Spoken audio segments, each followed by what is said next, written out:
هذه الخبيزة قاعدة تتفوق، صدفة نلقى الخبيزة وباهية وطرية، شريت هيك ندز لهنا اللي طابت ونحط جديد. رينا الفرق في اللون، هذا أخضر وهذا صفارة، خاطر المصباح ربي قاعد. وكيف كيف باش البقية عندي ما نقعدش كل مرة وأنا معمرة كسكاس هاكا، وفي الآخر يتيبوا مع بعضهم ويوليوا محليهم طريين. البصل نتاعنا ربل، تو باش نحطوا الطماطم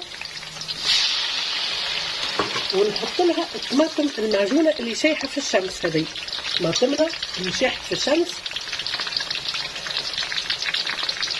نوزنها قداش عارفة بس تصير تتنحى.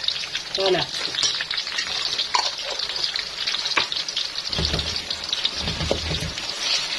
ريتها حتى في الماء تتحل. بس انا ما نقولكمش الريحة اللي فيها والبنة اللي فيها، ديجا حطيتها في ودافيتو. وتو باش نحط هريسة عربي ودافيتو، دبس الفلفل، هريسة نابلية، وهذايا الفلفل شايح المقلي في الزيت. تحب لفاح وتحب الهرايس تموت عليها الخبيزة.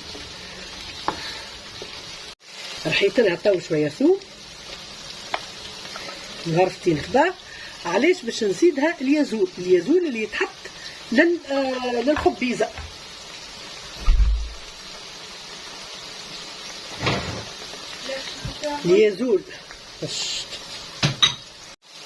اليازول هو نبتة طبيعية تتنحى تتباع. هي طبيعية، كان انت تمشي للجبل تنحيها، اما كيف تلقاها في السوق باش تشريها وتبين فيها ريحة الثوم وريحة البصل، فهمنا كي الكراث. وهذا اليازول رحيته بطريف زيت زيتونة، رشته يابسة يلزمها تطرحها. إذا ما عندكمش فكرة الملح تاعو، نزيد في الغاز خاطر ما يتزادلهاش الماء بالكل،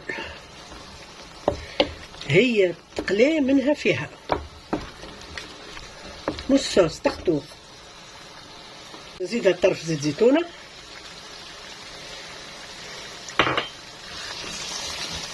مليح ونفوح.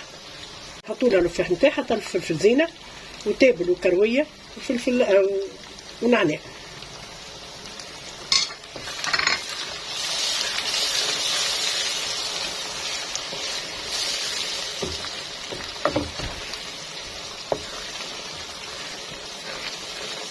هذه ما فيها حتى ماء. تو باش نبدا نعصر في الخبيزه ونحط. ما كانش حبلها باش تطيب لك كي ما تعصرهاش، تخزر الماء قداش يطلع. او نبدا نحرك وندخل الفاح في